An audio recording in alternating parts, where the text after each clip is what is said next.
اعوذ باللہ من الشیطان الرجیم بسم اللہ الرحمن الرحیم الحمد للہ رب العالمین والصلاة والسلام علی سید الانبیاء والمرسلین وعلی اہل بیتہ الطیبین الطاہرین وصحبہ المنتجبین۔ قال اللہ تعالی فی القرآن الحکیم وهو اصدق القائلین۔ اعوذ باللہ من الشیطان الرجیم بسم اللہ الرحمن الرحیم۔ ولن ترضى عنك اليهود ولا النصارى حتى تتبع ملتهم قل إن هدى الله هو الهدى ولئن اتبعت أهواءهم من بعد ما جاءك من العلم ما لك من الله من ولي ولا نصير۔ صدق الله العلي العظيم۔ بر محمد و آل محمد صلوات۔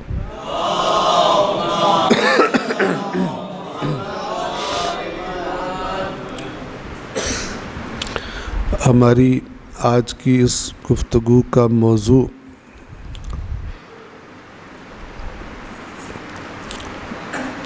انتہائی اہمیت کا حامل ہے،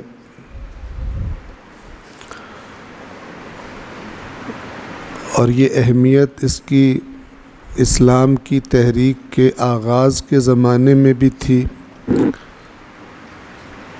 اور اتنی زیادہ تھی کہ اللہ تعالی نے قرآن کریم میں جو قیامت تک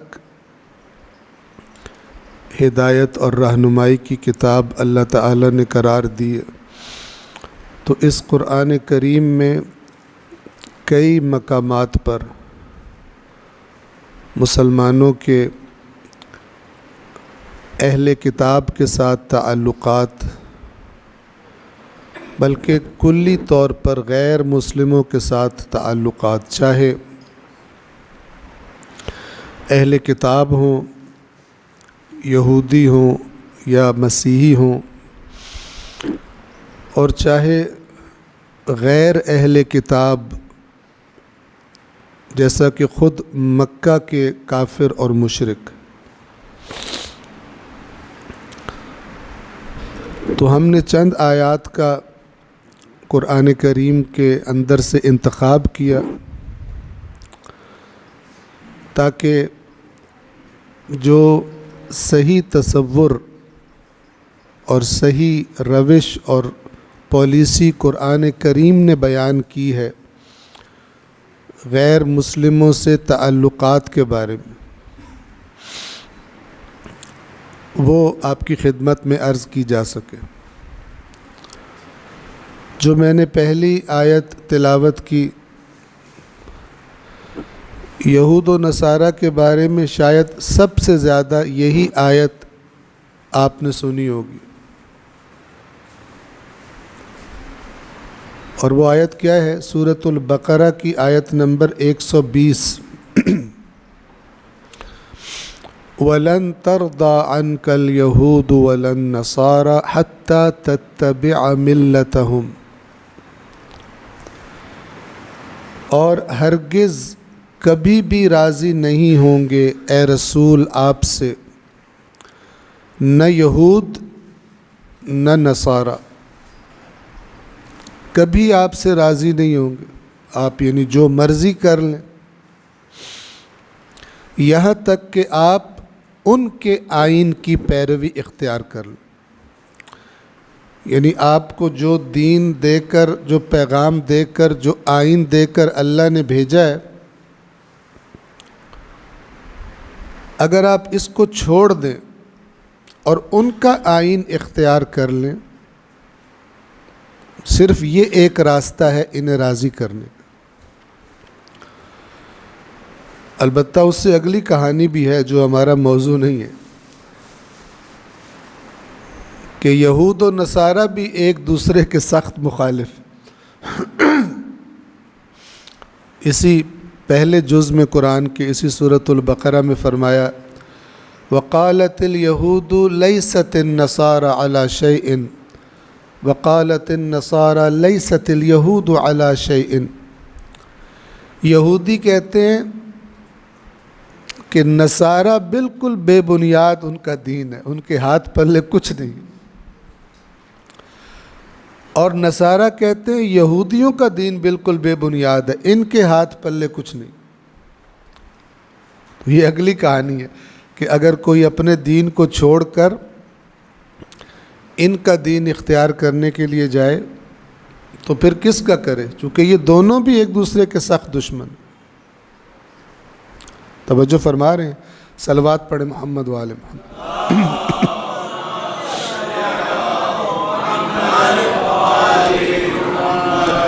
انشاءاللہ آیات کے معنی کو آپ غور سے سنیں گے تو پھر نتائج خود بخود انشاءاللہ آپ کے ذہن میں واضح ہوتے جائیں گے۔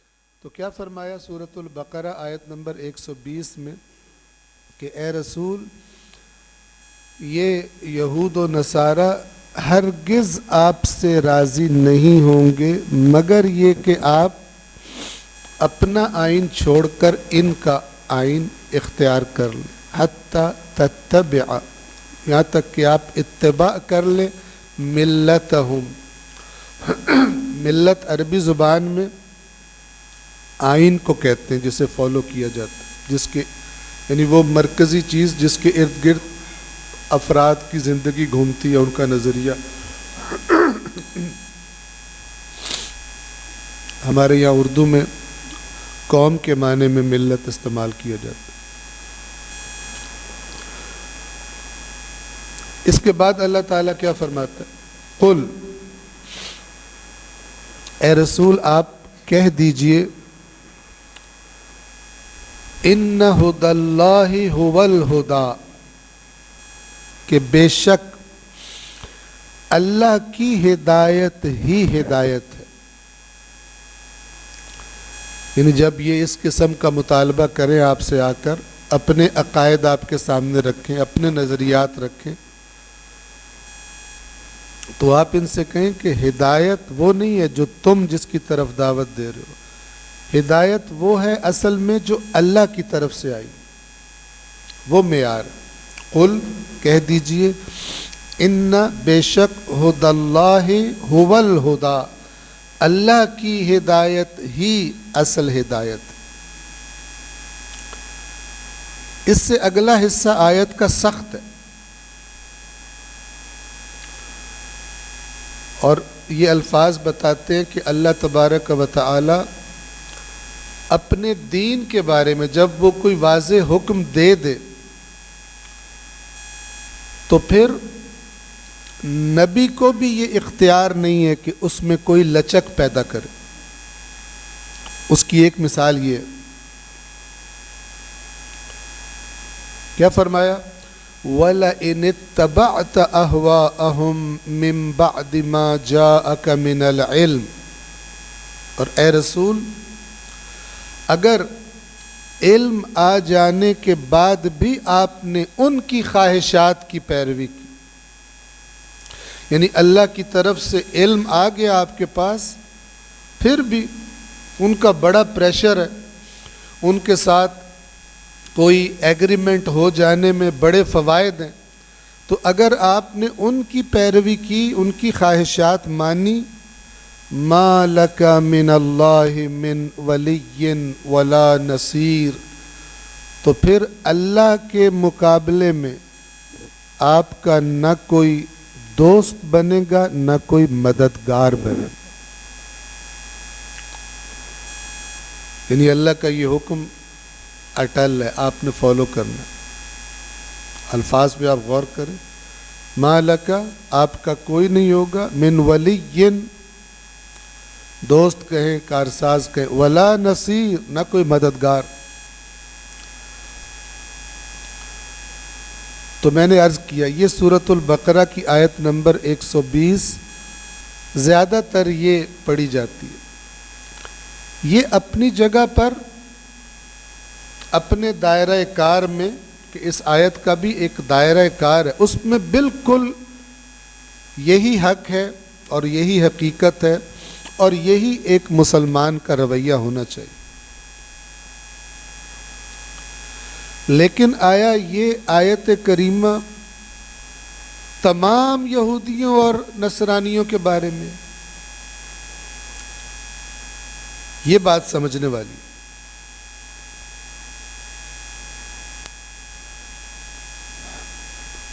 اسی کی طرح کی ایک دوسری آیت آپ کے سامنے پڑھ دوں، اور ہم جو آیات پڑھیں گے انہی کے ساتھ ساتھ نتائج اخذ کریں گے۔ تو اس پہلی آیت سے کیا نتیجہ نکلا کہ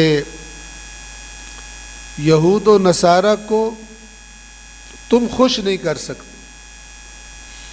کیسے خوش کرو گے؟ اپنا دین چھوڑو، اور اگر ایسا کرو گے تو پھر جب اللہ کے سامنے پیش ہوگے تو کوئی تمہارا حال نہیں پوچھے گا، نہ یہ یہود و نصارہ آئیں گے، نہ کوئی دوسرا جو اللہ سے آ کے تمہیں بچا لے، تمہارا وہاں دوست اور مددگار بنے، کوئی نہیں ہوگا۔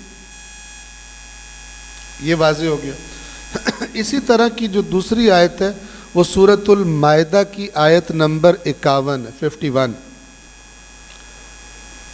اس کا مضمون بھی اسی البقرہ کی 120 سے ملتا جلتا ہے۔ توجہ کیجیے۔ یا ایہا الذین آمنوا، وہاں خطاب رسول اللہ سے تھا صلی اللہ علیہ وآلہ وسلم، اور یہاں خطاب کلی طور پر مؤمنین سے ہے۔ اے ایمان والو، یا ایہا الذین آمنوا، اے ایمان والو، لا تتخذوا الیہود والنصارى اولیاء، نہ بناؤ یہود کو اور نصارہ کو اپنے اولیاء، یعنی دوست، قریبی دوست۔ یہود و نصارہ کو اپنے اولیاء نہ بناؤ۔ بعضهم اولیاء بعض، یہ ایک دوسرے کے دوست ہیں۔ اچھا، ابھی میں نے آپ سے کہا کہ قرآن نے کہا یہ ایک دوسرے کے بھی دشمن ہیں۔ بالکل ایسا ہی ہے جیسے آج ہے۔ اگر آج کے ایک مسیحی سے ایمانداری سے پوچھا جائے، اسے پتہ ہے کہ ان کے عقیدے میں حضرت عیسیٰ کے قاتل کون ہیں؟ یہودی۔ ہمیں تو قرآن کریم نے فرمایا ہے نا، وَمَا قَتَلُوهُ وَمَا صَلَبُوهُ وَلَكِنْ شُبِّهَ لَهُمْ، انہوں نے عیسیٰ کو نہ قتل کیا نہ صلیب پر چڑھایا، بلکہ انہیں شبہ ہوا، شبہ میں ڈال دیے گئے۔ بل رفعہ اللہ الیہ، بلکہ اللہ نے بلند کر لیا اس کو اپنی طرف، قرآن یہ کہتا ہے۔ لیکن مسیحیوں کے عقیدے میں عیسیٰ قتل ہو گئے تھے۔ قاتل کون ہے؟ یہود۔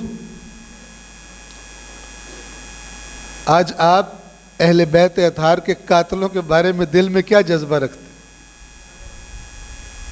سخت ترین بغض اور نفرت۔ تو مسیحیوں کے عقیدے میں ان کے نبی کے قاتل کون ہیں؟ یہود ہیں۔ اور یہودی حضرت عیسیٰ کو نبی مانتے ہیں؟ نہیں، وہ تو کہتے ہیں کہ یہ نعوذ باللہ جھوٹے تھے اور فلان تھے، اور سارا پروپیگنڈا ہی بادشاہوں کو، حکمرانوں کو حضرت عیسیٰ اور مسیحیوں کے خلاف بھڑکانے میں سارا رول ہی یہودیوں کا تھا جب حضرت عیسیٰ کا زمانہ تھا۔ تو ہیں ایک دوسرے کے دشمن، لیکن جب اللہ کے آخری نبی نے اسلام کی دعوت شروع کی تو یہ دونوں اپنے آپ کو خطرے میں فیل کرنے لگے،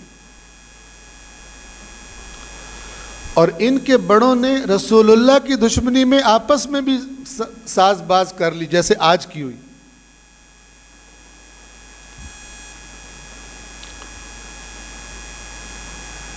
امریکہ میں مثلاً یا باقی نان مسلم دنیا میں کرسچنز جو ہیں، یورپ میں آپ دیکھیں مسیحی زیادہ ہیں، یہودیوں کی تو تعداد بہت زیادہ نہیں ہے، لیکن کتنی پکی دوستی ہے ان کی، حالانکہ دونوں کا عقیدہ بالکل ایک دوسرے سے دشمنی کا ہے۔ لیکن انہوں نے مسلمانوں کے خلاف، اسرائیل کیا ہے، کیوں اتنی شدید محبت ہے آج کی اس ماڈرن تاریخ میں؟ جو ظلم ابھی پچھلے عرصے میں اسرائیل نے کیا ہے امریکی دیے ہوئے اسلحے سے اور یورپ اور ان کے دیے ہوئے اسلحے سے، اسرائیل نے جتنے بے گناہ مارے ہیں، یہ آج کی اس ماڈرن تاریخ کی بدترین مثال ہے درندگی کی اور حیوانیت کی اور دیکھنے والوں کی بے حسی کی اور مسلمانوں کی بے غیرتی کی. ٹھیک ہے نا؟ دونوں طرف رکھنا چاہیے. بدترین مثال ہے. پھر بھی حتیٰ کہ یورپ میں، امریکہ میں بہت سارے جگہوں پر عوام اٹھ کے کھڑی ہو گئی اس ظلم کے خلاف، لیکن حکمران حکومتیں، ان کی پالیسی کیا ہے؟ کچھ کا کچھ ہو جائے، یہ اپنا حرام کا بچہ اسرائیل، اسے کچھ نہیں ہونے دینا، اسے کچھ نہیں ہونے دینا. کتنی پکی پالیسی ہے ان کی. کیوں؟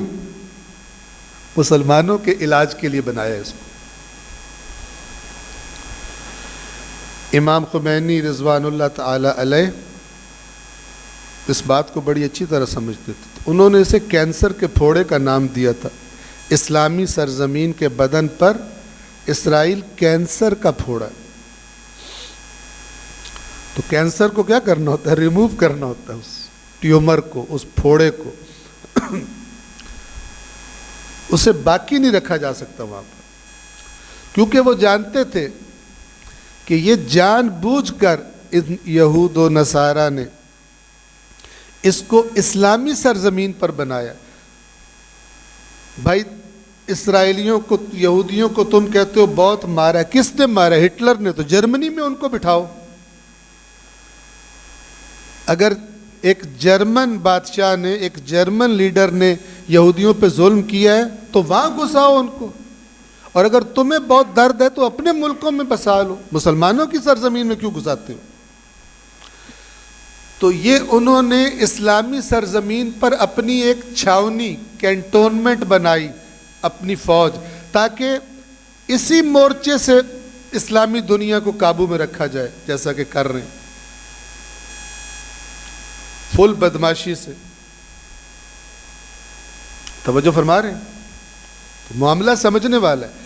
اسرائیل سے کمٹمنٹ، یہ یہود و نصارہ کی آپس میں کمٹمنٹ کس کے بارے میں؟ اسلام کے بارے میں. ورنہ ایک دوسرے کے دشمن ہیں اپنے عقیدے کے طور پر. انہوں نے یہ بات سمجھ لی. توجہ کیجیے، انہوں نے یہ بات سمجھ لی اور اس پر عمل بھی کر رہے ہیں کہ مسلمانوں کا جو خطرہ ہے، اسلامی دنیا سے جو خطرہ ہے، ہم لوگوں کو، مغرب والوں کو، یہودیوں کو اور نصرانیوں دونوں کو، اس کا حل یہ ہے کہ ہم دونوں اکٹھے ہو کے مسلمانوں کے خلاف پالیسی بنائیں. لیکن مسلمانوں میں شیعوں اور سنیوں کو ابھی تک یہ بات سمجھ میں نہیں آئی. یہ کہتے ہیں ان کو ابھی تک یہی سمجھ آئی ہوئی ہے کہ ایک دوسرے کو ہی جوتے مارنے. لہٰذا ایک دوسرے کے جوتے بھی کھا رہے ہیں اور امریکہ اسرائیل کے بھی کھا رہے ہیں. بالکل واضح ہے. تو اب توجہ کریں، یہ قرآن نے دو باتیں کیوں کی؟ یہودی کہتے ہیں نصرانی دین بے بنیاد ہے، نصرانی کہتے ہیں یہود کا دین بے بنیاد ہے. لیکن یہی قرآن کیا کہہ رہا ہے؟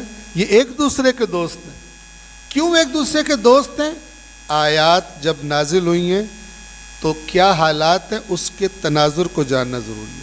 اب یہ دوست بن گئے ہیں تمہارے خلاف ایک دوسرے کے، کیونکہ ان دونوں کو اپنا وجود خطرے میں نظر آ رہا ہے. لہٰذا انہوں نے کہا یار ہم اپنا بعد میں نپٹاتے رہیں گے، پہلے اس نئی تھریٹس کا مقابلہ کرو، اس نئے خطرے کا، اسلام کا مقابلہ کرو. تو یہ ایک دوسرے کے دوست بن گئے. اور یہی معاملہ اہل کتاب اور مشرکین مکہ کے درمیان تھا. سورۃ النساء میں قرآن کریم میں اللہ تعالیٰ نے بتایا ہے کہ یہودی اتنے پست ہو گئے ہیں کہ مشرکوں سے کہتے ہیں تمہارا دین محمد کے دین سے بہتر ہے. حالانکہ یہود کی بنیاد تو اللہ کے نبی کی، ان کا تو اللہ کے نبی کی بنیاد نہیں ہے، تو کسی نبی کو نہیں مانتے. تم تو نبی کو مانتے ہو.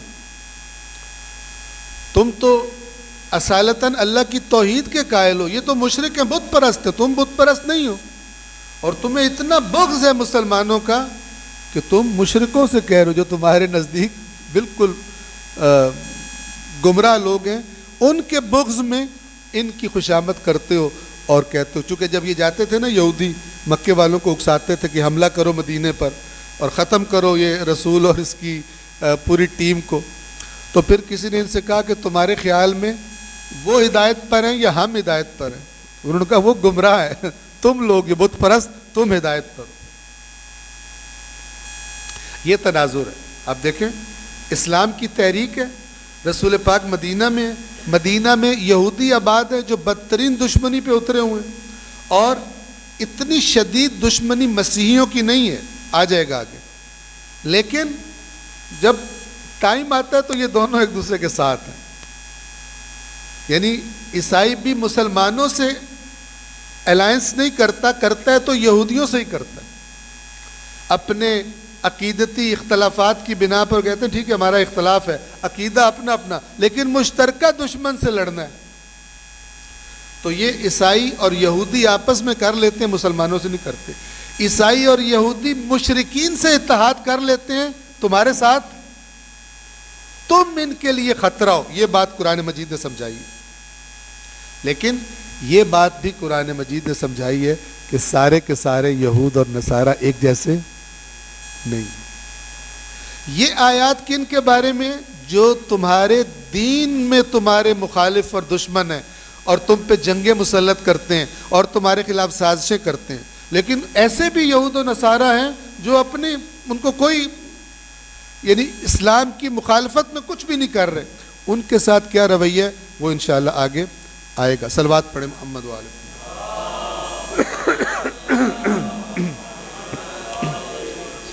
تو بس یاد یہ بات سمجھ لیں کہ یہ جن یہود و نصارہ کی بات ہو رہی ہے اور جن کے بارے میں سخت رویہ اور پالیسی اور کہا جا رہا ہے اگر ان کے ساتھ تم نے ساز باز کی، ان کے ساتھ تم نے ملنے کی کوشش کی تو تم اللہ کے سامنے اپنا کوئی مددگار نہیں پاؤ گے، اللہ تمہیں پکڑ لے گا. اے ایمان والو، یہود و نصارہ کو اپنے اولیاء نہ بناؤ. کیوں؟ بعضهم اولیاء بعض، یہ ایک دوسرے کے دوست تمہارے خلاف اکٹھے، حالانکہ اپنی جگہ پر اگر تم نہ ہو تو یہ ایک دوسرے کے دشمن. وَمَن يَتَوَلَّهُم مِّنكُمْ، ایک اور زبردست دھمکی اللہ کی، بہت خطرناک. اور تم میں سے جس نے ان کو دوست بنایا فَإِنَّهُ مِنْهُمْ،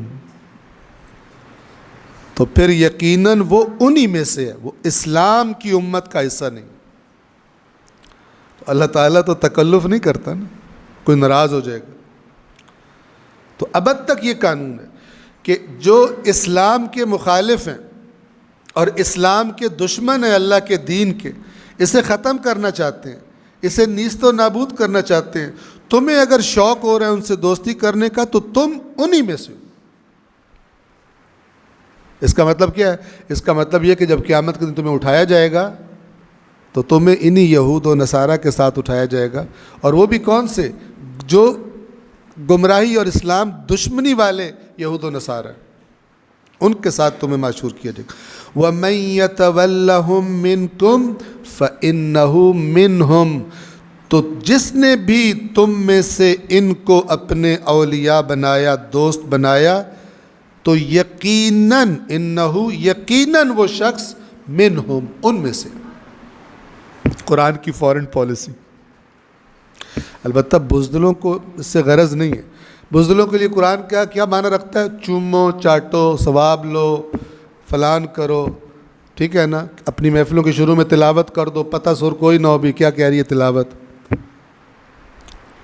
لیکن جو اس کو اللہ کی گائیڈنس حقیقت میں مانتے ہیں ان کے لیے قیامت تک یہ پالیسی ہے. ہاں یہ ضرور ہے، جیسے میں عرض کر رہا ہوں کہ یہ دیکھنا اور یہ سمجھنا ضروری ہے کہ کون سی آیات کون سے یہودیوں کے بارے میں.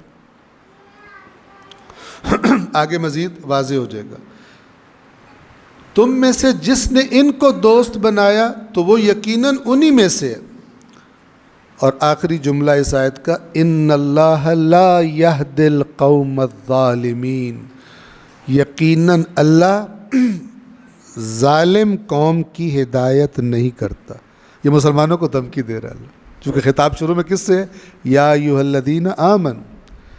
اب ظالم کون سے کیا مراد ہے؟ کہ تمہیں اللہ کہہ رہا ہے یہ کام نہ کرنا، تم پھر بھی ان کی بغل میں گھسو تو پھر تمہاری ہدایت اللہ تمہیں گائیڈ نہیں کرے گا، پھر تم ادھر ہی گمراہی میں بھٹکتے رہو گے۔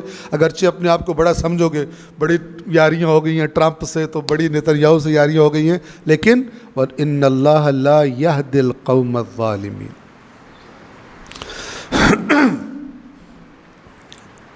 سورۃ المائدہ کی آیت نمبر 51 تھی۔ اگلی ہے سورۃ المائدہ کی آیت نمبر 82۔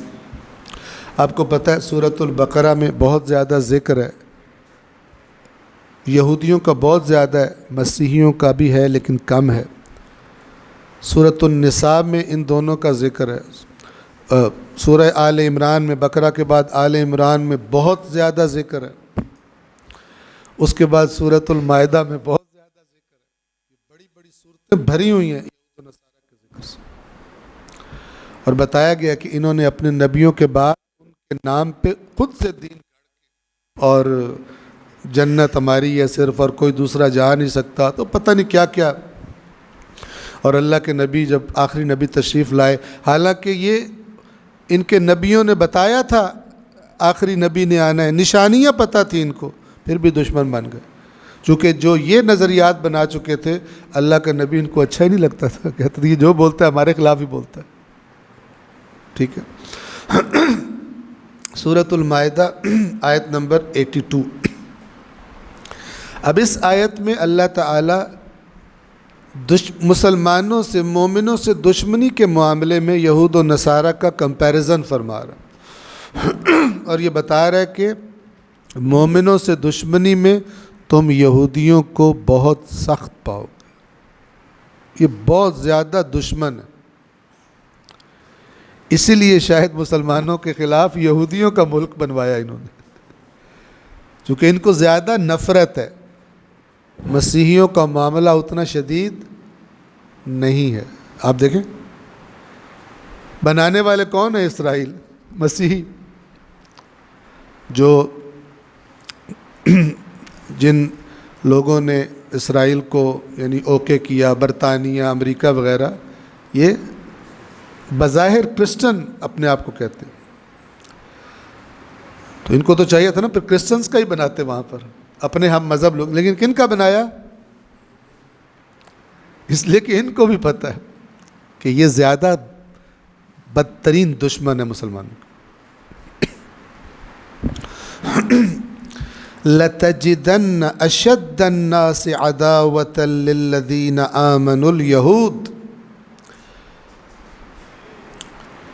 حتماً آپ دیکھیں گے، آپ یہ بات پائیں گے کہ وہ لوگ جو ایمان لائے ان سے دشمنی میں شدید ترین لوگ کون ہیں؟ الیہود، اشد الناس عداوۃ، تمام لوگوں میں سے سخت ترین دشمنی کے اعتبار سے ایمان لانے والوں کے لیے کون ہے؟ الیہود، یہودی۔ والذین اشرکوا، اور وہ لوگ جو مشرک، یعنی ایک مشرکین اور دوسرے یہود، یہ سخت ترین دشمن۔ اور اللہ کے رسول کے زمانے میں آپ دیکھیں ان تینوں کا اتحاد۔ آج بھی ہمارا وہ پڑوسی جس کی فلمیں ہمیں بہت پسند ہیں اور گانے، انڈیا، ٹھیک ہے نا، وہ اسرائیل کے کتنے قریب ہے۔ تو آپ انہی آیات کے عکس میں دیکھ سکتے ہیں اس زمانے میں کیا تھا، تو سین آج بھی وہی۔ فرق یہ ہے کہ اس زمانے میں مسلمان اللہ کے نبی کی قیادت میں ڈٹے ہوئے تھے، اللہ کی رضا ان کے لیے سب سے بڑی چیز تھی، اللہ کی راہ میں سب کچھ قربان کرنے کے لیے تیار ہوتے تھے. بیچ میں خطائیں غلطیاں بھی ہوتی تھیں لیکن مجموعی طور پر. لیکن آج کا مسلمان تو اس نے دین کو اور دین کے احکام کو کہہ دیا ہے تجھ سے بھی دل فریب ہیں غم روزگار کے. تو آج کا مسلمان اس کا سارا ہم و غم کیا ہے؟ اسے غم روزگار سے فرصت نہیں ملتی کہ وہ اوپر کی کوئی سوچ بھی سوچے کہ کیا ہو رہا ہے. صلوات پڑھیں محمد وآل محمد.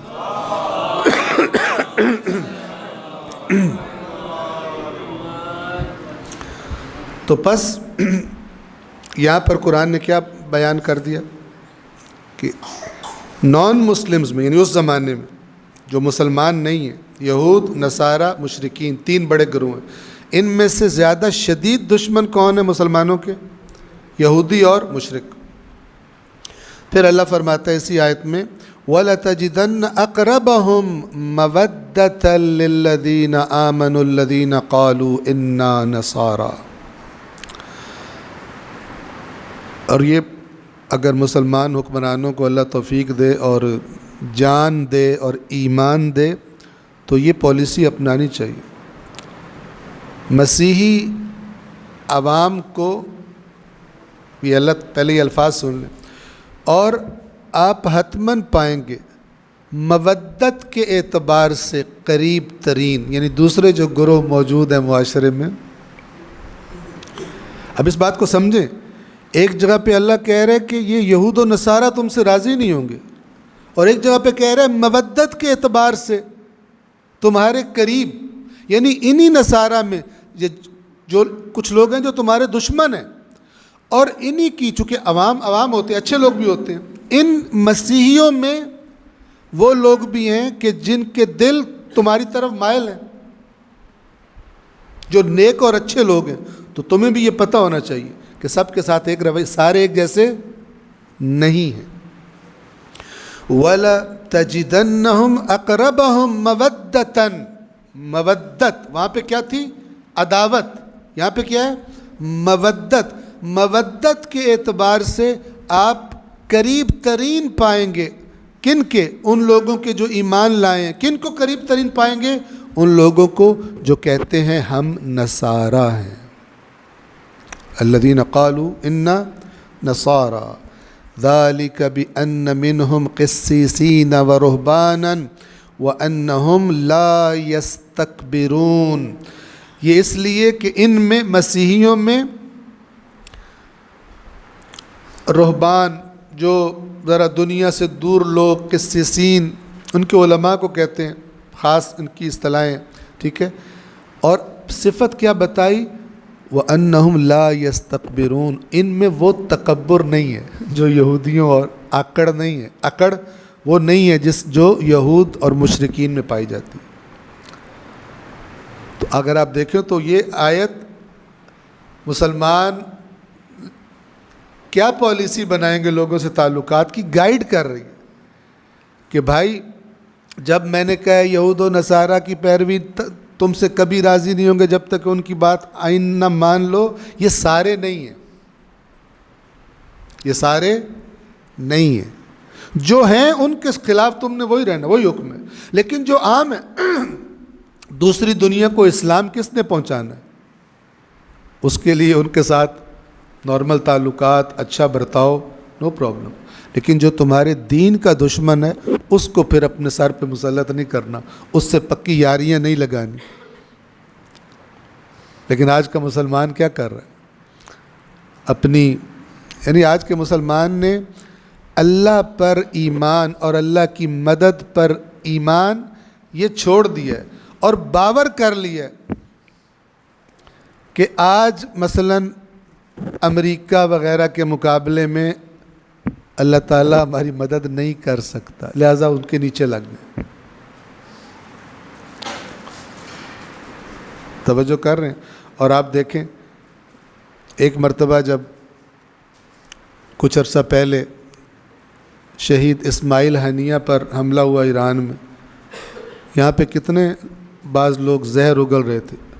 یہ انہوں نے خود بلا کر جان کے دھوکے سے مروا دیا، جس کے منہ میں جو آ رہا تھا، جو زہر اندر بھرا تھا، نکالنے کا موقع مل گیا۔ لیکن اسی اسرائیل نے حماس کے لوگوں پر قطر میں حملہ کیا۔ اب پھر بولو، پھر جو تولنے کے باٹ ادھر رکھے ہوئے تھے وہ ادھر بھی کرو نا، ادھر بھی تو حملہ ہو گیا۔ اور قطر والے تو بہرحال امریکہ کی گود میں بیٹھے ہیں۔ سب سے بڑی مڈل ایسٹ میں جو ایئر بیس ہے وہ قطر میں ہے۔ قطر کی حفاظت امریکہ نے گویا کہ اپنے ذمہ لی ہوئی ہے، وہاں پر اسرائیل حملہ کرتا ہے۔ یہ میسج ہوتا ہے، یاد رکھیے گا۔ یعنی عربوں سے یہ کہا گیا تھا کہ اپنی اوقات میں رہنا، جب ہمارا موڈ بنے گا کوئی دوستی شوستی نہیں، ایسا ماریں گے کہ نانی یاد کرا دیں گے۔ یہ میسج تھا۔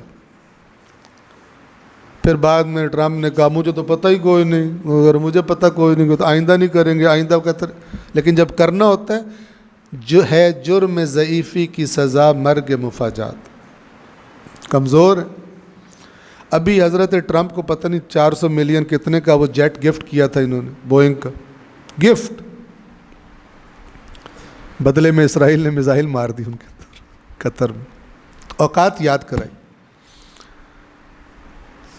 کمزوری، اللہ پر ایمان نہ ہونا، مال و دولت کی فراوانی، تو یہ مسلمانوں کو آہستہ آہستہ مزید تنزل کی طرف لے کر جا رہی ہے۔ اللہ تعالیٰ رحم فرمائے۔ صلوات پڑھیں محمد و آل محمد۔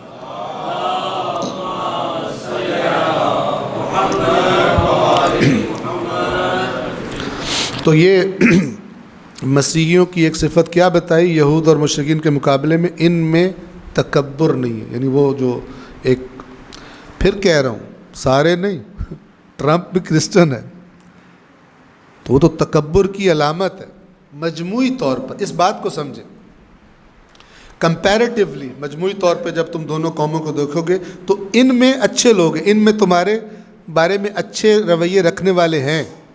یہودی سخت ہیں، مشرک سخت ہیں۔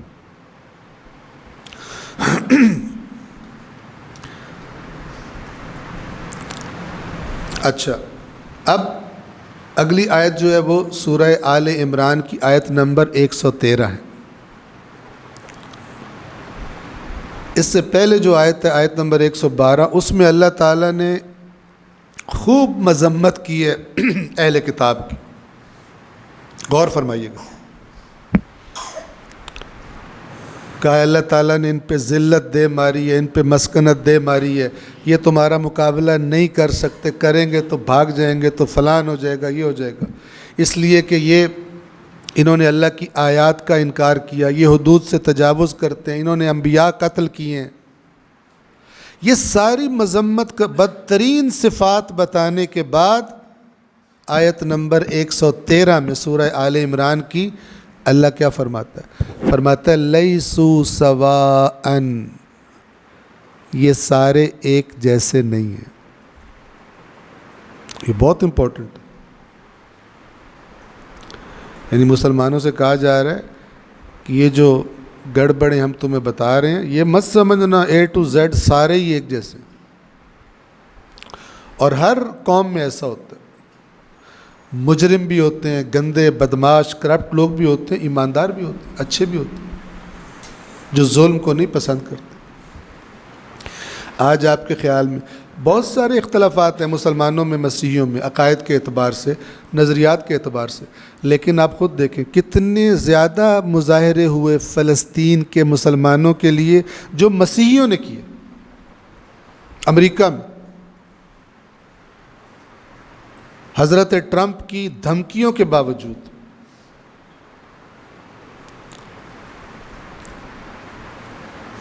اور ابھی ایک جو بہرحال ایک اپ سیٹ ہے کہ ایک مسلمان،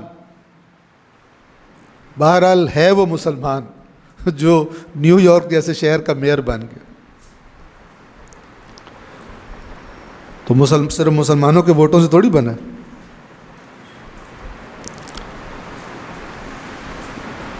تو مسلمانوں کی پالیسی کیا ہونی چاہیے یعنی کہ ڈنڈا پکڑا ہوا ہر ایک کو بھگائی جائے، جیسے یعنی یہ نان مسلمس کے ساتھ بھی اللہ نے یہ بتایا ہوا کہ دیکھو جو چیزیں ان کو تمہارے قریب لا سکتی ہیں، بالآخر اللہ کا دین کون بتائے گا ان کو؟ اگر تم نہیں بتاؤ گے، تمہیں صرف سمجھ رہے ہو کہ ایک ہی آیت رٹی ہوئی ہے، یہود و نصارہ کو اپنا دوست نہ بناؤ. وہ ایک جگہ ہے، کون سی جگہ ہے کہ تم ان کو دوست بناؤ گے؟ تمہیں پتہ ہے یہ دشمن ہے تمہارے، ان کی پالیسیاں ساری تمہارے خلاف ہیں، انہوں نے ہر ممکن کوشش کرنی ہے تمہیں نیچے لگا کے رکھے. وہاں پہ نہیں، وہاں پہ مرد بنو، وہاں پہ خنثی نہ بنو. لیکن جو عام پبلک ہے اس کے ساتھ عام رویہ، تمہارا اخلاق، تمہاری اچھائی، تمہارا کردار، تمہاری معاشرے کو خدمات ان کو اٹریکٹ کریں. یار مسلمان دیکھو کتنے زبردست ہیں، یہ اچھا کام مسلمان نے کیا، قریب آئیں. اور یہاں پہ آپ دیکھ لیں، یہ وقت کیونکہ کم ہے، اگر اللہ تعالیٰ توفیق دے آیت نمبر 112 جا کے دیکھیے گا. اور اس سے یہ پوری سورہ آل عمران کا جو بڑا حصہ ہے وہ اہل کتاب موضوع ہے، اس کا یہودی بھی اور نصرانی بھی. اور 112 آیت میں اللہ تعالیٰ شدید برا مذمت کرنے کے بعد پھر مسلمانوں کو یاد دلا رہا ہے لیسوا سواء. بہت بڑا مقام تھا قرآن کا، لیکن مسلمانوں نے پتہ نہیں کیوں اس کو محدود کر دیا ثواب لینے میں اور بغیر سمجھے پڑ. اب دیکھیے اللہ کیا فرما رہا ہے. یہی پالیسی جو نان مسلمس کے بارے میں، یہی پالیسی یہ شیعہ سنی جو فرقہ واریت ہے وہاں بھی بالکل اپلائی ہو سکتی ہے، بہترین اپلائی ہو سکتی ہے. توجہ کریں اللہ کیا فرما رہا ہے. سخت مذمت کرنے کے بعد فرما رہا ہے لیسوا سواء، یہ سارے ایک جیسے نہیں ہیں. اب لہجہ بالکل 180 ڈگریز چینج ہو رہا ہے. تعریف و قصیدہ پڑھ رہا ہے اللہ ان کا. من اہل الکتاب امت، اہل کتاب میں سے ایک گروہ ایسا بھی ہے، ایک امت ایسی بھی ہے. ٹھیک ہے، امت کبھی کبھی ایک قوم کے اندر کے گروہ کے لیے بھی استعمال ہوتا ہے. جیسے اللہ اسی چند آیات پہلے آل عمران میں فرماتا ہے وَلْتَكُمْ مِنْكُمْ أُمَّةٌ يَدْعُونَ إِلَى الْخَيْرِ، اے مسلمانوں تم میں سے ایک امت ایسی ہونی چاہیے جو خیر کی دعوت دے. وَيَأْمُرُونَ بِالْمَعْرُوفِ وَيَنْهَوْنَ عَنِ الْمُنْكَرِ، اچھائی کا حکم دے، برائی سے روکے، خیر کی طرف. تم میں سے ایک امت، یعنی تم میں سے ایک گروہ ایسا ہونا چاہیے. سارے جو ہے نا وہ اگر غیر ذمہ داری بن جائیں، ایک گروہ ضرور ایسا ہو جو جس کا کام یہ ہو کہ بھلائی کی دعوت دے، امر بالمعروف کرے، نہی عن المنکر کرے. یہ سارے ایک جیسے نہیں ہیں. اہل کتاب من اہل الکتاب امت، اہل کتاب میں سے ایک امت، ایک گروہ، ایک جماعت ایسی ہے قائمۃ، جو اپنے صحیح دین پر قائم ہے، نیک ہیں.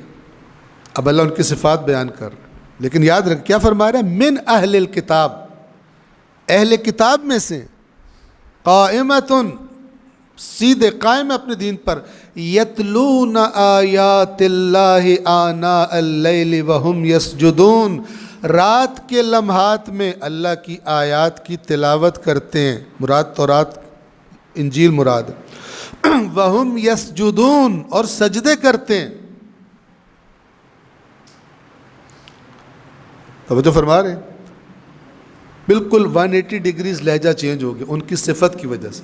اب ظاہر ہے یہ کون سے لوگ ہیں اس معاشرے کے جو اپنے دین پر صحیح چل رہے ہیں، ایمانداری سے، ظالم نہیں ہیں، کرپٹ نہیں ہیں، بد کردار نہیں ہیں، لیکن گویا دین اسلام کا پیغام ابھی ان پر بالکل واضح نہیں ہوا. یعنی یہ پروسیس ابھی ان تک صحیح طرح سے نہیں. ٹائم لگتا ہے نا، بچے کو بھی کچھ سمجھانا ہو تو مثلا آہستہ آہستہ کچھ کو جلدی سمجھ آ جاتی ہے، کچھ بچے ذرا لیٹ سمجھتے ہیں.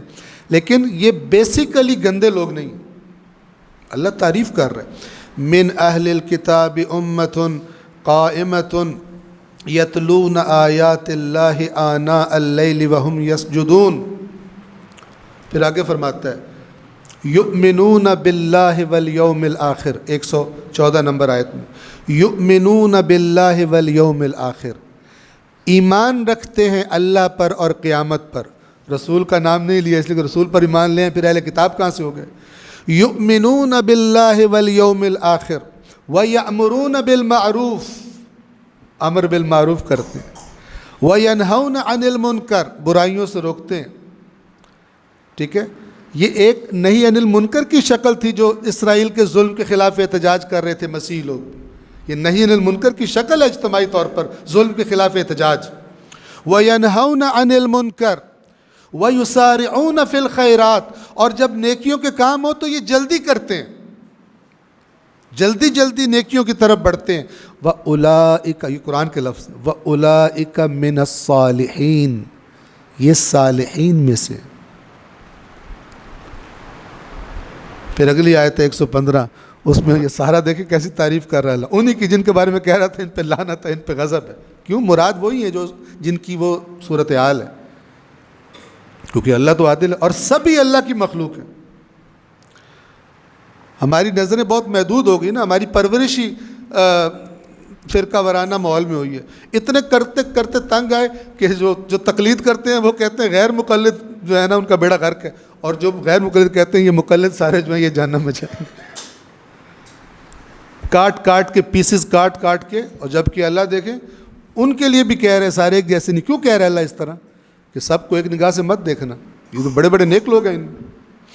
ٹھیک ہے، اور پھر کسی کے ذہن میں سوال آئے کہ یہ جو نیکیاں کرتے ہیں یہ اللہ قبول کر لے گا، تو اس سوال کے جواب میں 115 آیت میں فرمایا وَمَا يَفْعَلُوا مِنْ خَيْرٍ فَلَنْ يُكْفَرُوهُ، اور یہ جو بھی کار خیر انجام دے رہے ہیں ہرگز اس کا انکار نہیں کیا جائے گا۔ کیوں؟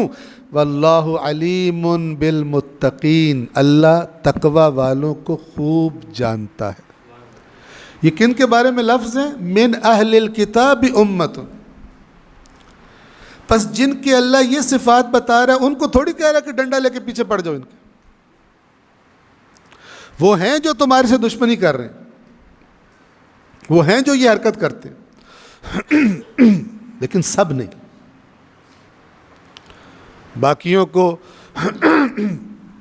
باقیوں کے ساتھ تم نے اور رویہ اختیار کرنا ہے، اور دین کے دشمنوں کے ساتھ تم نے اور رویہ اختیار کرنا۔ اور آخری یہ 1، 2 اور 3 آیات ہیں جو اس موضوع کو بالکل واضح کر دیں گی۔ یہ 28ویں سپارے کی ایک سورہ ہے ممتحنہ، اس کی آیت نمبر 7، 8 اور 9 جو بالکل یہ دوسری سائڈ، اچھے تعلقات کن سے رکھنے اور کن کے قریب نہیں جانا، دوست نہیں بنانا، دونوں کو اللہ نے یہاں پہ واضح کر دیا۔ یہاں پر موضوع کیا ہے اس کا پس منظر بتا دوں۔ بہت سارے لوگ اللہ کے نبی صلی اللہ علیہ وآلہ وسلم کے ساتھ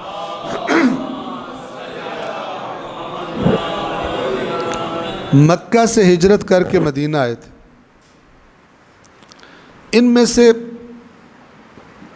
بہت کم لیکن کچھ لوگ ایسے بھی تھے کہ جنہوں نے مشرکین مکہ کے ساتھ بھی رابطہ رکھا ہوا تھا۔ ظاہر ہے پرانی یاریاں دوستیاں تو تھی، تو ان میں سے جس شخص کے بارے میں یہ آیات اتری ان کا گھر بار کچھ چیزیں مکہ میں جو تھیں تو مکے کے مشرکوں نے ان کو نہیں ٹچ کیا، کہا کہ ہم کچھ نہیں کہتے، بڑی کوئی ہوں گے تعلقات۔ تو انہوں نے ان کے احسان کے بدلے میں کیا کیا، یہاں سے رپورٹنگ شروع کر دی خبروں کی، مدینے میں کیا ہو رہا ہے، مشرکین کو رپورٹس دیتے تھے۔ تو یہ سورہ ممتحنہ میں اللہ تعالیٰ نے اس راز کو کھول دیا اور فرمایا کہ جنہوں نے تمہیں نکالا ہے، تمہارے رسول کو نکال دیا اس وجہ سے کہ تم کہتے تھے اللہ کے سوا کوئی معبود نہیں، اس وجہ سے جنہوں نے دشمنی کی ہے تو تم اپنے دلوں میں ان کی محبت چھپاتے ہو، یہ نہ کرو۔ یہاں سے یہ صورت شروع ہوتی ہے ممتحنہ۔ پھر آگے آ کر آیت نمبر 7 میں اللہ تعالیٰ فرماتا ہے، اب بہت توجہ سے سنیے گا، عَسَى اللَّهُ أَن يَجْعَلَ بَيْنَكُمْ وَبَيْنَ الَّذِينَ عَادَيْتُم مِّنْهُمْ مَوَدَّةً، امید ہے، قریب ہے کہ اللہ تمہارے اور ان لوگوں کے درمیان جن کے ساتھ تمہاری دشمنی ہو گئی ہے، اللہ پھر سے محبت اور مودت پیدا کر دے۔ کیسے؟ ان کے نیچے لگ کے نہیں، تمہارا اپر ہینڈ ہو۔ جب تمہارا اپر ہینڈ ہوگا یہ خود بخود تمہارے دوست بن جائیں گے۔ ایسا ہوتا ہی نہیں ہوتا؟ جیسے ابھی ان کے تلوے چاٹنے کے لیے، ان سے میٹنگز کے لیے بے قرار رہتے ہیں ہمارے والے سو کالڈ پاورفل حکمران، ٹھیک ہے نا، لیکن امریکہ اور ان کے مقابلے میں اپر ہینڈ کس کا ہے؟ ان کا۔ وہ کہتے ہیں یہ کرنا ہے، یہ نہیں کرنا، نہ کہ یہ کہتے ہیں۔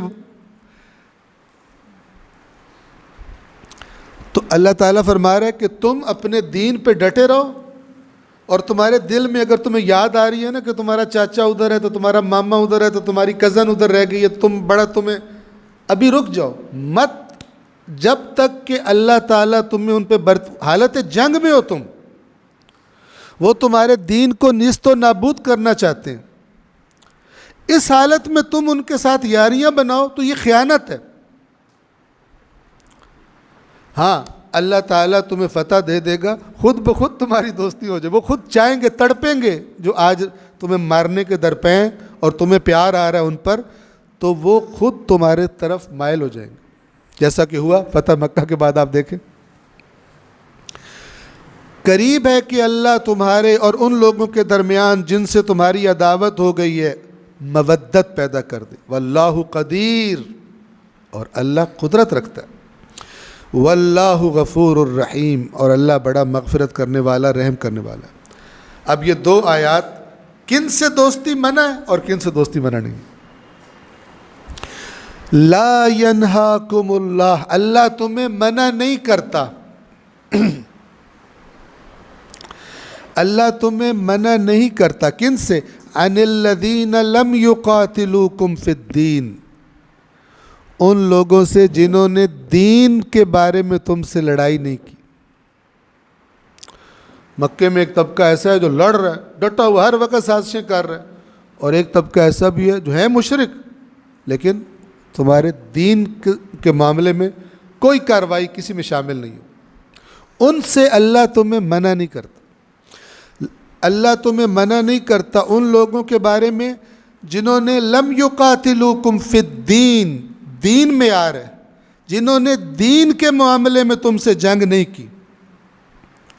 وَلَمْ يُخْرِجُوكُم مِّن دِيَارِكُمْ، اور تمہیں تمہارے گھروں سے نہیں نکالا دین کی وجہ سے۔ أَن تَبَرُّوهُمْ، کہ تم ان کے ساتھ نیکی کرو، اللہ نہیں روکتا۔ وَتُقْسِطُوا إِلَيْهِمْ، اور تم ان کے ساتھ مثلاً بالکل جیسے آپس میں رویے ہوتے ہیں، قسط جو حقوق کی ادائیگی ہوتی ہے، ٹھیک ہے، تم ان کے ساتھ کرو، اللہ تمہیں نہیں روکتا۔ ان اللہ یحب المقسطین، قسط کہتے ہیں عادلانہ حق کو، عدل کے معنی میں بھی آ جاتا ہے، اللہ تمہیں نہیں روکتا، تم ان کے حقوق ادا کرو، اللہ پسند کرتا ہے مقسطین کو۔ یہ آیت نمبر 8 ممتحنہ کی، آیت ممتحنہ، آیت نمبر 9۔ انما ینہاکم اللہ، اللہ تمہیں صرف، انما صرف کے معنی میں ہوتا ہے، اللہ تمہیں صرف ان سے منع کر رہا ہے کہ جنہوں نے عن الذین قاتلوکم فی الدین، جنہوں نے دین کے معاملے میں تم سے قتال کیا، لڑائی کی، تمہارے دین تمہاری اور ان کی دشمنی کا سبب بنا ہے، ان سے اللہ تمہیں صرف ان سے منع کر رہا ہے۔ اب واضح ہے، تو یہ فارمولہ ہر جگہ اپلائی ہوگا۔ انما ینہاکم اللہ عن الذین قاتلوکم فی الدین واخرجوکم من دیارکم، اور تمہیں تمہارے گھروں سے، تمہارے وطن سے نکالا انہوں نے، وظاہروا علی اخراجکم، اور ایک تو نکال رہے تھے، ایک ان کے پشت پناہ تھے، ایک اسرائیل تھا، ایک امریکہ تھا، ایک ان کی بیک پہ تھے، ٹھیک ہے نا. اور اگر وہ پشت پناہ نہ ہوتے تو یہ نہ کر پاتے. کیا فرما رہے دیکھیں، جنہوں نے دین کی وجہ سے تم سے جنگ کی، وَأَخْرَجُوكُم مِّن دِيَارِكُمْ، تمہیں تمہارے گھروں سے نکالا، وَظَاهَرُوا عَلَىٰ إِخْرَاجِكُمْ، اور وہ بھی جنہوں نے پشت پناہی کی تمہارے اخراج کے لیے، تمہیں گھروں سے نکالنے کے لیے، تمہیں شکست دینے کے لیے، جنہوں نے ان لوگوں کی پشت پناہی کی جو نکال رہے تھے، جو ڈائریکٹلی یہ کام کر رہے تھے. ان سے اللہ تمہیں منع کرتا ہے ان تولوہم، کہ تم ان سے یاریاں بناؤ. وَمَن يَتَوَلَّهُمْ، اور جس نے بھی ان سے یاری بنائی، فَأُولَئِكَ هُمُ الظَّالِمُونَ، تو یہی لوگ ظالم ہیں. تو اگر یہ آیات آئینہ ہوں اور زیادہ پڑھے لکھوں کے لیے ان کی ایکسپائری ڈیٹ گزر نہ گئی ہو، ابھی بھی ویلڈ ہوں، تو آپ آج امت مسلمہ کی فارن پالیسی کیا ہونی چاہیے، تو یہ آیات آج بھی بتا رہی ہیں. لیکن آج امت مسلمہ بھی اتنے ٹکڑوں میں بٹی ہوئی ہے کہ ایک اگر بنائے بھی پالیسی، جیسے جمہوری اسلامی ایران نے کی، باقیوں نے کیا کیا؟ پھر زہر اتنا ہے فرقہ واریت کا اور ایک دوسرے کے ساتھ دشمنی کا. اور یہ اس میں اس امت کے بدن پر جو زخم لگ رہے ہیں، اس میں ہر وہ بندہ شامل ہے جو اس آگ کو بھڑکاتا ہے، چاہے وہ شیعوں میں ہو چاہے وہ اہل سنت میں، شامل ہے.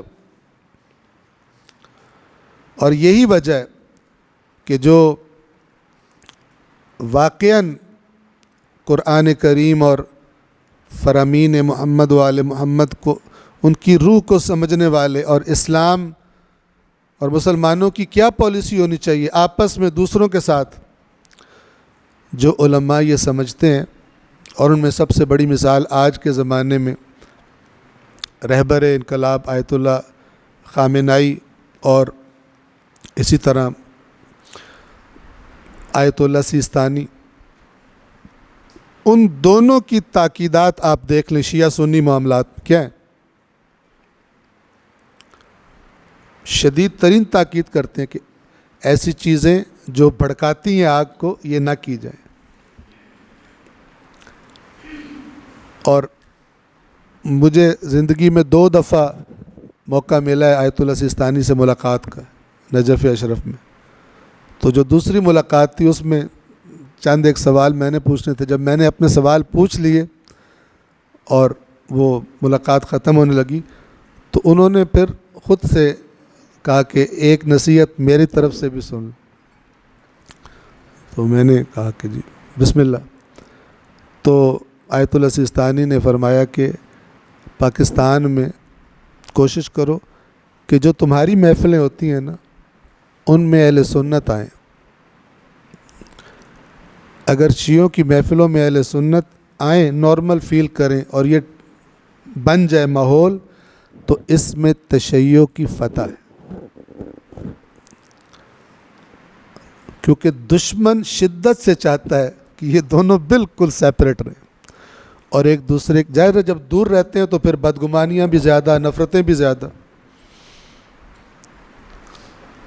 اس کی ایک مثال دے دوں اور آپ کی اس گفتگو کو میں تمام کروں. ہم جب ایران سے نئے نئے آئے تو ایک پروگرام بنایا کہ برادران اہل سنت کے علماء سے ملا جائے، تاکہ چیک کیا جائے کون زیادہ تعصب والے ہیں اور کون ذرا نرم گوشہ رکھتے ہیں، فکر کیا ہے. تو ایک دفعہ وہ ہمارے جو شہر کے دوست تھے، دیوبندی تھے، وہ لے کے جا رہے تھے اپنے کسی عالم سے ملانے اسی علاقے میں. تو ان میں سے ایک کا چھوٹا بچہ بھی ساتھ تھا. وہ بچہ حافظ تھا. اب الحمدللہ اللہ نے ہمیں بھی توفیق دی تھی قرآن مجید کے حفظ کی. تو میں جان بوجھ کر پھر جب اہل سنت کے ساتھ ہوتا تھا تو کوشش کرتا تھا زیادہ سے زیادہ آیات قرآن پڑھی جائیں، تاکہ یہ جو کہتے ہیں شیعوں کو قرآن عجیب و غریب نظریات بنے ہوئے ہیں۔ تو بہرحال اس گاڑی کے اندر ہی وہ بات کرتے تو میں ان سے کہتا قرآن مجید میں اس کے بارے میں یہ فرماتا ہے، یہ فرماتا ہے، یہ فرماتا ہے۔ تو بچے جو ہوتے ہیں وہ غیر سیاسی ہوتے ہیں۔ اچانک وہ بچہ جو ہے نا وہ مجھے کہتا ہے انکل آپ تو ہمارے والے قرآن کی آیتیں پڑھ رہے ہیں، آپ کا تو یہ نہیں ہے۔ تو اس کے باپ نے فوراً اسے پکڑا، اب بدتمیز کیا کر رہی ہے، تم یہ ایسی باتیں نہیں کرتے فلان۔ تو میں نے اسے کہا کہ مجھے اس سے زیادہ کی توقع ہے، آپ پریشان نہ ہو بچے کو، بچہ بیچارہ تو جو اس کے ذہن میں ڈلا ہوا اس کے ذہن میں یہی ہے کہ شیعوں کا قرآن کوئی اور ہے۔ اب وہ بچہ سن رہا تھا چونکہ خود بھی حافظ تھا، کہتا یہ تو ہمارے والے قرآن کی آپ آیتیں پڑھ رہے ہیں، اپنے والوں کی پڑھو، ہماری کیوں پڑھ رہے ہو؟ تو پھر میں نے اس کو بتایا کہ نہیں، ہمارا اور آپ کا قرآن ایک ہی ہے، یہ ایسے ہی پروپیگنڈا ہوا، ہمارا کوئی دوسرا قرآن نہیں۔ ٹھیک ہے، تو جب آپس میں انٹریکشن ہوتا ہے تو اس طرح کی چیزیں کئی آٹومیٹیکلی زائل ہو جاتی ہیں، اور جب نہ ہو تو پھر آپ کو شیعہ جو ہے تو اس کے ہاتھی جتنے کان ہوتے ہیں لمبے لمبے، جب سونے لگتے ہیں تو ایک کان کو بستر بناتے ہیں، ایک کان کو کمبل بناتے ہیں، اسی میں سو، یہ بھی لوگ مان لیتے ہیں۔ یہ ایکچوئل واقعہ پتہ آپ کو، یہ جو جس کو ٹرائبل ایریا کہتے ہیں وہاں پر پیش آیا۔ کلاس فیلو تھے، ایک جو ٹرائبل ایریا کا بندہ تھا وہ اہل سنت تھا اور کالج میں ادھر پڑھتے تھے، اکٹھے دوست تھے۔ تو اس کا یہاں دوست ایک شیعہ تو سے ملنے گیا ایک دفعہ وہاں اس کے ٹرائبل ایریا میں، اس کے علاقے میں۔ تو اس کے گاؤں والوں کو پتہ چلا بھی شیعہ اس کا مہمان بن، دیکھا نہیں تھا انہوں نے، تو انہوں نے اس سے ریکویسٹ کی کہ ہم نے شیعہ دیکھنا ہے۔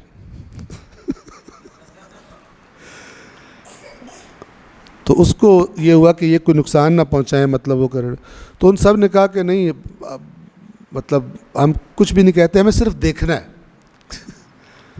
یا آپ کو عجیب لگے گا لیکن حقیقی واقعہ، اور دیہاتوں میں جو عام طور پہ علاقے کٹے ہوتے ہیں دنیا سے، ان میں وہاں پہ کام آسان ہوتا ہے۔ اور اسی طرح برین واشنگ، جن کی برین واشنگ کرنی ہے ان کو بالکل کاٹ کے رکھتے ہیں۔ تو اس نے وہ سارے 12 اکٹھے ہوئے یا جو بھی آ گئے، اس نے اپنے شیعہ دوست کو اس کے سامنے پیش کیا۔ انہوں نے بڑی حیرت سے دیکھا، اس نے کہا یہ تو ہماری طرح ہی ہے بالکل۔ تو اس نے کہا کیوں؟ انہوں نے کہا کہ ہمیں تو بتایا گیا تھا کہ جو شیعہ ہوتا ہے نا اس کے کان بہت لمبے ہوتے ہیں، جیسے ہاتھی کے ہوتے ہیں نا، لٹکے ہوتے ہیں، تو جب وہ سونے لگتے ہیں نا تو وہ ایک کو نیچے بچھا لیتے ہیں بستر کے طور پر، ایک کو اوپر، اور سو جاتے ہیں۔ اس کے تو کان بالکل نارمل ہیں۔ اس لیول کی لغویات بھی آپس میں کمیونیکیشن نہ ہونے کی وجہ سے یا میل جول نہ ہونے کی وجہ سے ہو جاتی ہے۔ تو جب قرآن مجید کی پالیسی اہل کتاب کے اچھے لوگوں کے بارے میں جو دشمن نہیں ہیں ان کے بارے میں یہ ہے، تو پھر جو اسی نبی کا کلمہ پڑھتے ہیں، جس نبی کا کلمہ ہم پڑھتے ہیں، تو بے درجہ اولا ان کے بارے میں پالیسی سامنے رکھنی چاہیے کہ کیا کیا جائے، اور جب ممبر پہ چڑھا جائے تو زبان کو لگام دے کر گفتگو کرنی چاہیے۔ بے لگام زبان اللہ کی بتائی ہوئی پالیسی کو روند رہی ہوتی ہے، نقصان پہنچا رہی ہوتی ہے، اور پبلک تھوڑی دیر کے لیے خوش ہو کے اچھا سا لفافہ جیب میں ٹھونس دیتے ہیں، بندہ سمجھتا ہے کہ مقصد اسلام حاصل ہو گیا۔ توجہ فرما رہے ہیں اللہ تعالیٰ آیات قرآن کو اور فرامین صحیح محمد و آل محمد کو سمجھنے کی اور اس کے مطابق اپنے ہر عمل کو ڈھالنے کی اللہ تعالی ہم سب کو توفیق عطا فرمائے۔ پروردگار درود و سلام بھیج محمد و آل محمد پر، اور اپنی بے حساب رحمت نازل فرما محمد و آل محمد پر، اور ہم سب کو آیات قرآن اور فرامین محمد و آل محمد پر کو پڑھنے کی، سمجھنے کی اور اپنے وجود کا حصہ بنانے کی توفیق عطا فرما۔ پروردگار تمام عزیزان جو اس درس میں شریک ہوئے ان کی توفیقات خیر میں اضافہ فرما، رزق حلال میں وسعت و برکت عطا فرما، اور جو کوئی کسی پریشانی یا مشکل میں گرفتار ہے پروردگار ان کی مشکلات کو آسان فرما۔ اللہم صلی علی محمد و آل محمد۔